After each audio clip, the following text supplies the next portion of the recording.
Here at the UN Geneva, the Dominicans for Justice and Peace and the Order of Preachers for Technology, Information and Communication organized this panel to increase awareness of encryption.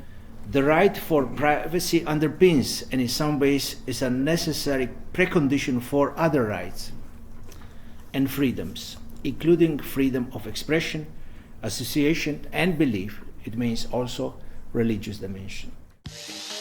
A dark side of the internet. Terrorists and ordinary criminals use encryption and anonymity to hide their activities, making it difficult to prevent and conduct investigations into terrorism, illegal drug trade, child pornography and organized crime. So we have to find a way to deal with the security issues without harming people's freedom of expression and therefore their human dignity.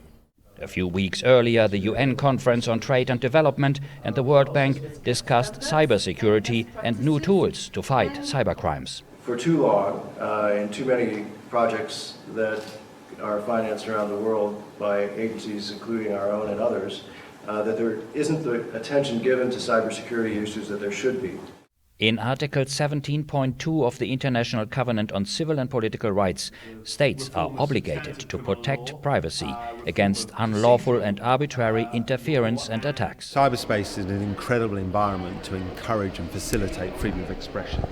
But at the same time, there are certain activities and certain types of speech that need to be controlled because it can cause serious harm to others. One example, for instance, is in the child pornography area. I mean, that is kind of an accepted type of censorship, but I think generally speaking from a global perspective, there's a very high bar as to what types of